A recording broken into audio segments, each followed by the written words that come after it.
Hey, welcome back everybody. Matty here, and in today's video, we're gonna be covering exactly how to succeed on Shopify, the actual way to succeed on Shopify. I've gotten rid of all the bells and whistles, so we're left with the essentials and the exact way to succeed with Shopify. So let's just jump into it right now before I keep repeating myself and talk about the actual way to succeed with Shopify.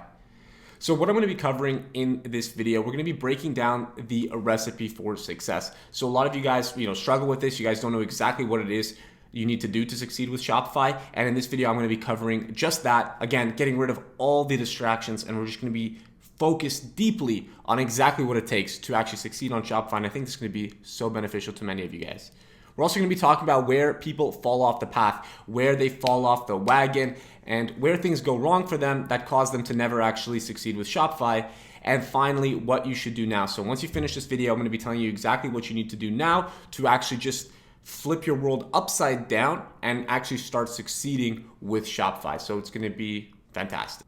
All right, so let's cover it. The actual way to succeed with Shopify. Let's jump right into it. Now, I want to make a fair warning here. What you're about to hear is going to be radically different than anything else you've ever heard. It's going to be extremely simple, and it's almost going to sound too good to be true. However, bear with me. This is the truth. This is the actual way to succeed with Shopify. So let's actually break down what Shopify actually is. I mean, at its very core, if we were to strip it down, cut all the fat, and just leave it as a skeleton, what do we have? We have converting traffic moving towards a proven offer. That's really all we're doing with Shopify. We're getting traffic to our offer page. And ideally, we would want converting traffic moving to a proven offer. So that's what a successful Shopify store looks like. Now, obviously, there are other aspects of the business. So there's retargeting, whatever, Google or Facebook. You got email, you've got upsells, cross-sells, customer service, you name it. But the truth is, if you are not profitable, you don't have to worry about any of that stuff. That's the beauty of it. If you have not yet seen success with Shopify, you don't have to worry about any of those things. This is essentially all we got to be focused on. And then that's the beauty of stripping it down and just worrying about the essentials. Now, let me just break down what I think a proven offer is, or a proven product in this case is, because, an offer could really pertain to like any business. So what do we have? It has demand. That's super simple. I mean, I've made tons of product research videos on my channel, all of which will find you a winning product. Don't even worry about the clickbait titles. They all really do work. Okay, so it has demand, and I've shown you guys how to do that, so I won't be covering that, and tons of you already know how to do product research. That's hardly the problem. It solves a problem, or it solves a want. So it's really hard to actually categorize what a product, like what makes a winning product. But basically, obviously solving a problem is always going to be a good thing, and solving a want. So I couldn't really find a way to word this properly, but there are products out there that are just not really necessarily important problems, but they just solve a want. So you might just want a nice incense waterfall. You might just want a new iPhone case. You might just want, so it's not really a problem or a need at the moment, but it's more of like a want. And that includes like niche products. That also includes products that are, like gimmicky, and like mugs and t-shirts and stuff like that. And so the problem that most of you guys have is you're asking the wrong question. So it's not, is the product a winner, but how big of a winner? And that is a fundamental change in paradigm when you're thinking about product research and how good your product is actually going to be. So here I have two products which are radically different in demand and in every conceivable way. We have a pizza t-shirt and we have an iPhone case. And if we look below, here are the orders on AliExpress. We got 300 orders on one and 72,000 orders on the other.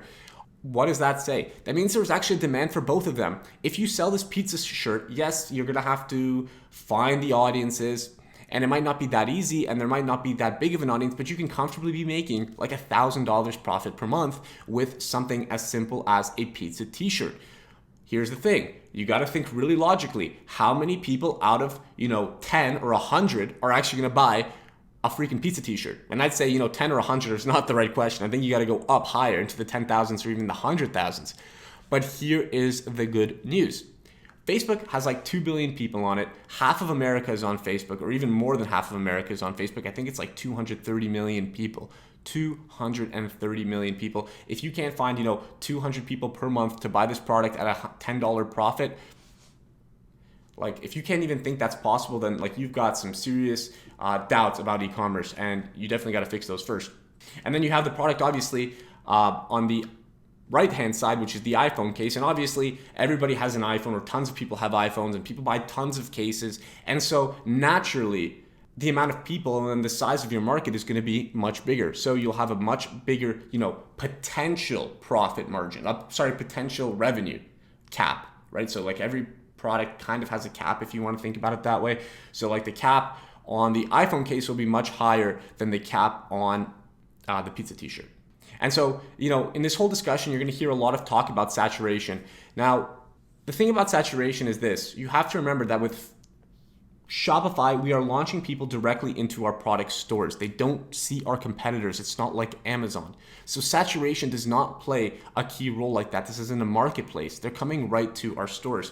And so really, saturation is simply just how difficult it is to find profitable audiences. So yes, if everybody already has an iPhone and everybody and their mom is seeing the ads for the iPhone, yes, it's going to be difficult to, find the profitable audiences, but the audience itself is massive. So simply by going against the grain and maybe targeting like hiking, you might actually find a profitable audience.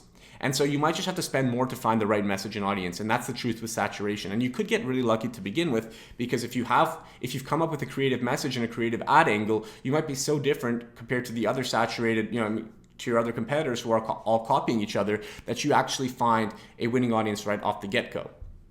But that's just the truth about saturation, man. Throw that shit out the window, it's okay. Now, the truth is, almost nobody has a problem with finding a good product. And this is just the truth, right? Almost nobody I have done consulting with or I've spoken to who've sent me their products, but Matt, check out my product for me. I have almost never seen a product that was super garbage. Like, almost never. Like, don't get me wrong, there are some people who send me garbage products, but it's not the case the majority of the time. It's more of the exception. Most people actually find, like, what I would say is like, winning products. I'm like, what's going on, man? Should be doing well with it, right? So that's actually not the problem. So where is it? This is it right here. This little infographic will tell you basically where the problem is, and it is in commitment, Facebook ads, and it's really just a whole like feedback loop of problems. But basically where it all starts is this. So this person, person X launches the product, super optimistic is usually the place they start.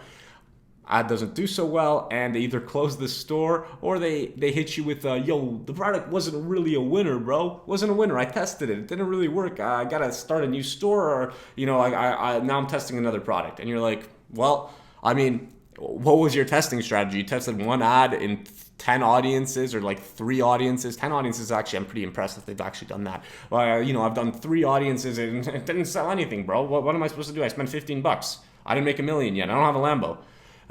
So obviously big problem. So how do we actually find converting traffic? Because again, that's the second piece of this equation, the second piece when we break down Shopify fundamentally.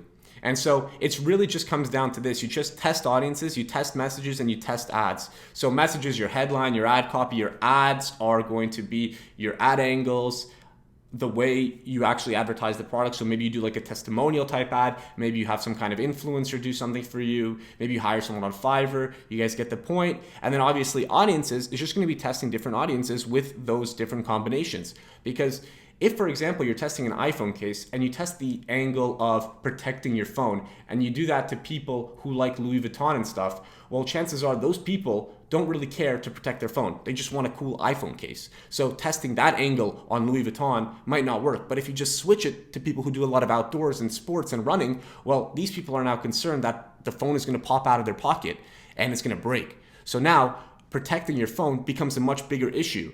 So going back to it, if we go back to the Louis Vuitton and we start marketing with the angle of looked really cool with this sleek case, now that will work well. But going back to the outdoors niche or the running niche or whatever I said, again, that ad angle might not do so well.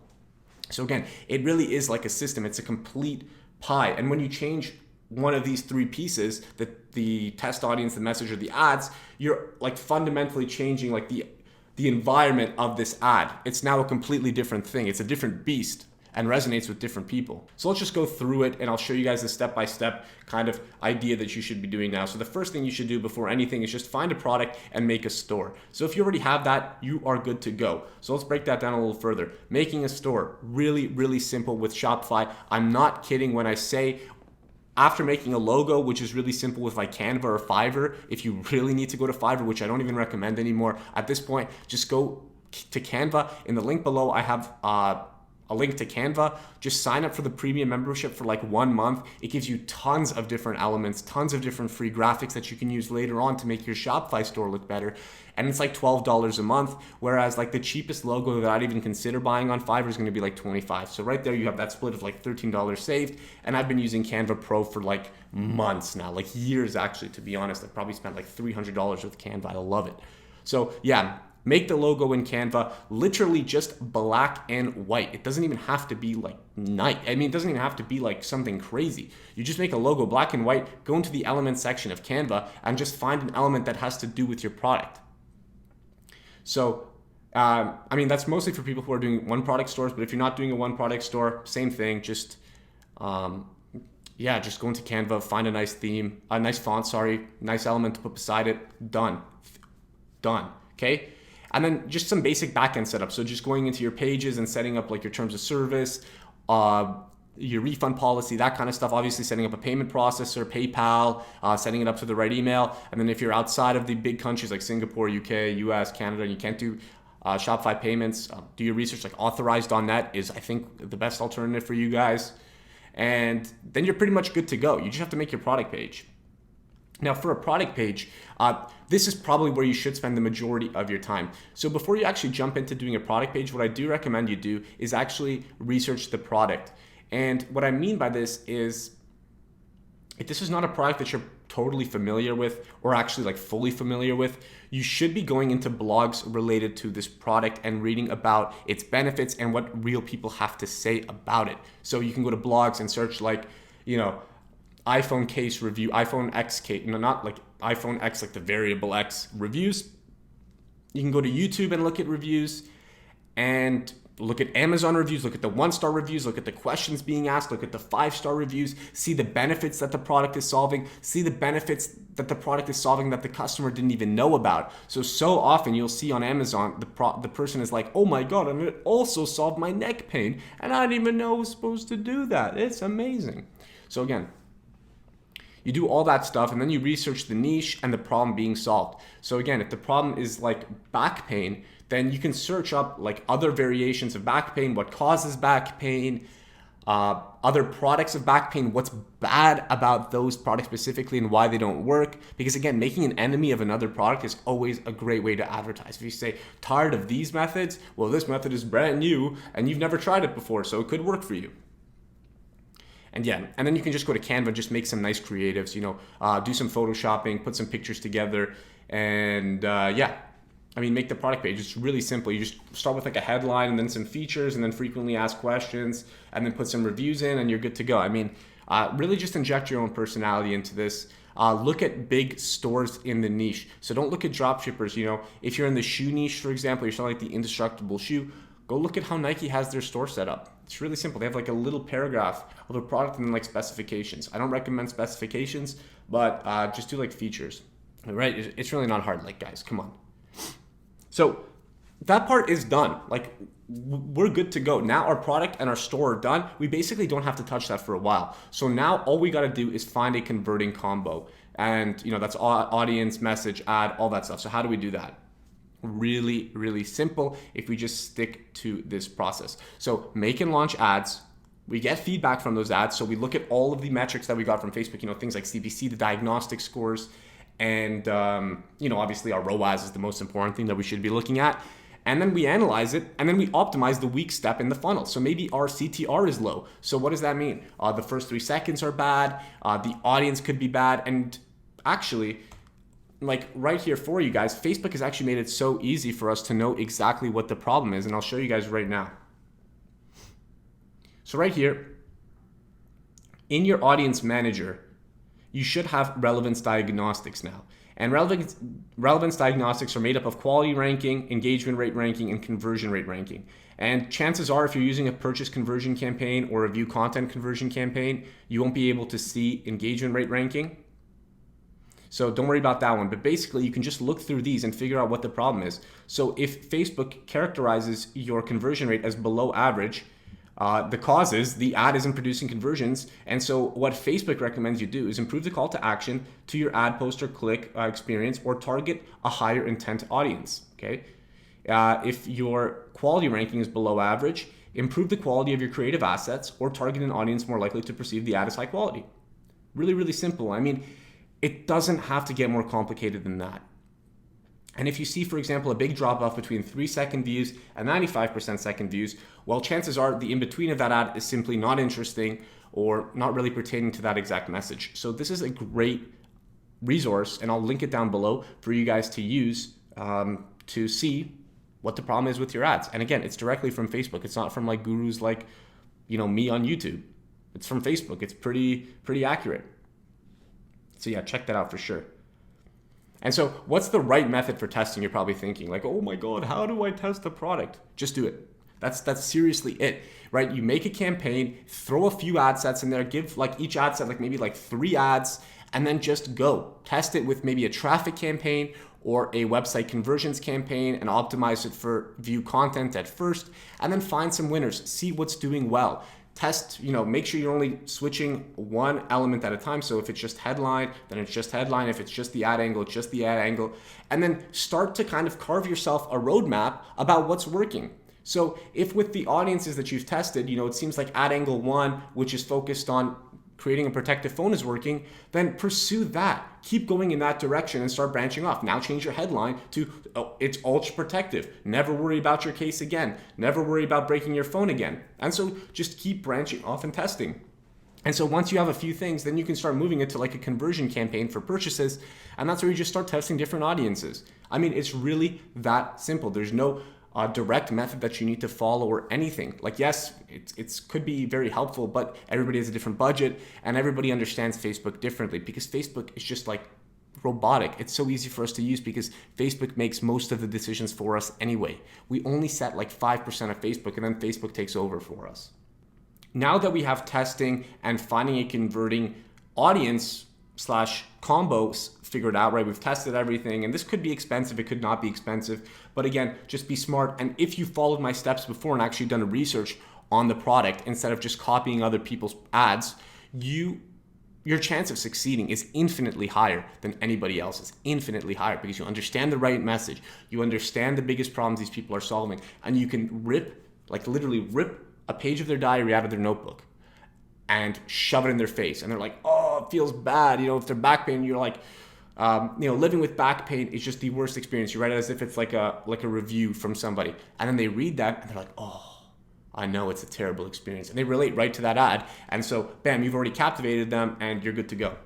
Now, the last step, once you have winners, is scale profitable ads.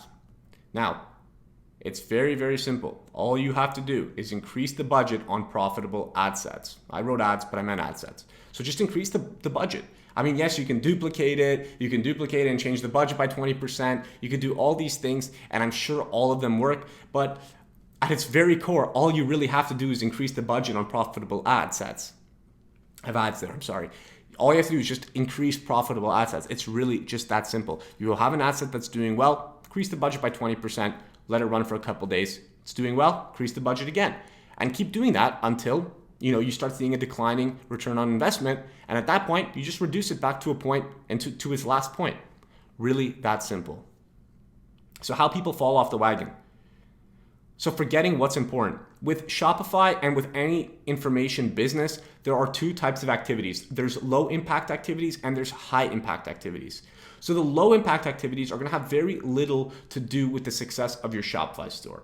And things like this are going to be editing your Shopify store, like editing the theme and this and that, and making sure everything looks super pretty, creating upsells, setting up email marketing, finding the best theme, and the list goes on. There's so many things that you do not need to do, and they're very low impact. Okay, best theme will not increase your conversion if your conversion rate is freaking 0. Doesn't matter. Setting up email marketing. You can have all the emails and you want. First of all, email marketing is expensive. And second of all, email marketing is just a waste of time because you don't have money coming into your store anyway. So you're just losing more and more money, and you're collecting emails and giving them 20% off. So your profit margin is lower, etc.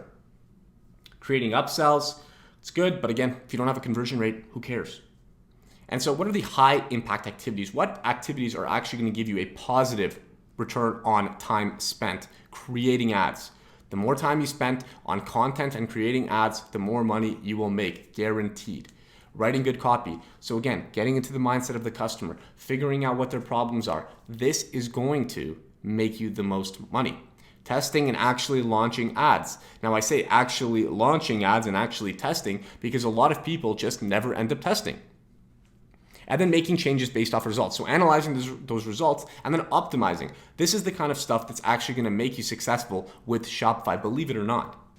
And so worst of all the low impact ones, this is the one that I've been saving, is being stuck in info gathering mode. So you're constantly looking for the best videos and constantly looking for the secret key. Like all of us gurus are hiding a secret on Facebook, but you realize you're like, wait, what could they possibly be hiding? Facebook is so simple. And that's the truth. There's nothing to hide.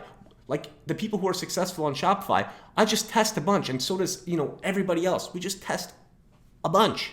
It's really simple. And so the truth is, no matter how many videos you watch, you will have problems. Your first ad might not do well. Your second or third ad might not do well. Your first ad might do well, but eventually it won't be profitable anymore. So you're gonna have problems no matter how many videos you watch. You will never be able to have a perfect, trip up to the top to 500K per year. You can plan for 10 years. So plan, I'm gonna do this, I'm gonna add like this, I'm gonna do like this, and still you will not succeed with Facebook ads. And planning in general is just a cheap substitute for action. You really just gotta jump into it. Just jump right into it and create an ad and launch it. Who cares? You lose $10 learning experience and so on. So my advice to those of you who are stuck in this stage is just to do it. Launch the ad, the store, the product. Don't think too much about it. Stop doing product research when you found your product. Stop watching videos on how to do product research once you found your product. Stop watching best products to sell in Q4 once you've already found your product. And another big mistake, again, is not learning about the product. So how are you going to sell a product if you know nothing about the audience, the problem, or the niche? It's just going to make things way more difficult. Read about the problems, read about the solutions, the options that the customer has available to them, and now extract that info and put into your ad and product page and speak to the core desires of the customer. So again, over my consulting time, I've seen so many people just import products, copy paste like a description, and they're like, no, I don't really know what this product is all about. I have an idea, but I don't really know about it. And that's like a recipe for failure. So really in 1 hour, you can be decently versed, like well versed in the product. It's really that simple, just 1 hour of your time.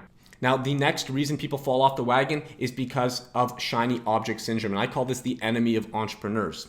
Now, chances are you Googled how to make money online and you stumbled upon these business models. So you got Amazon FBA, you got Shopify, you got affiliate marketing, you got coaching, you got consulting, you got real estate, and you got all these things, and you're probably subscribed to a bunch of different people in all of them, and you're constantly watching them, and you're like, oh, which one do I do? This one's better than this one's better than that one. But the truth is, all of them work, but they only work if you commit. And so if you have shiny object syndrome, you will never commit to them. So do I have shiny object syndrome? You might be wondering. So if this sounds like you launch a new store, you launch ads, you're not successful right away, so you quit, tested it was a winner, Shopify's dead, maybe affiliate marketing, or maybe you just never launch ads and you keep finding new products. So if this is you have shiny object syndrome. Congratulations, you love shiny objects. That's okay. I think almost every single entrepreneur when they first start has shiny object syndrome because you're not making any money and you're like, is this the right thing to do? Am I wasting my time? So how do we cure it? Well, the first thing and the most important thing is to remember there will be tough times in any business. So if you quit Shopify right now and you decide this was a little hard and I'm not good at this because your first ad wasn't doing well, and you go into affiliate marketing or you go into coaching, so you'll realize very, very quickly that you're gonna have the same obstacle in your face once you get through the initial steps, which in Shopify are just setting up the store and finding the product. Those are the easiest parts of Shopify.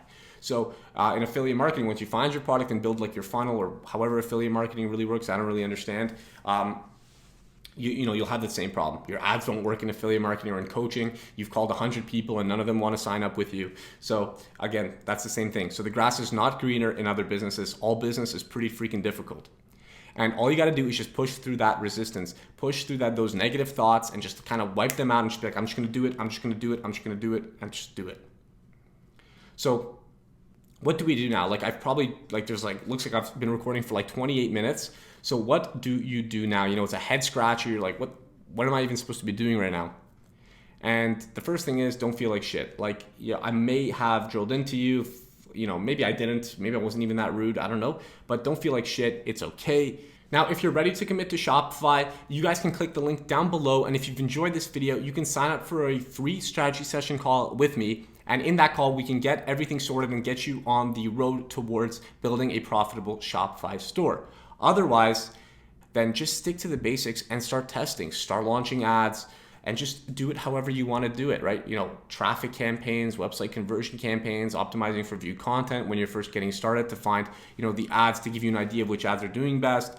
And then, you know, start just putting ads into interest groups on website conversion campaigns, optimizing for purchases, and just start testing them and start seeing, you know, what works and what doesn't. You might start seeing trends like, interests that have to do with sports are doing really well, but interests that have to do with clothing brands aren't doing so well. So now you start moving towards this direction. So start optimizing your page and start optimizing your ads towards sports and that kind of stuff. So outdoor activity and athleticism.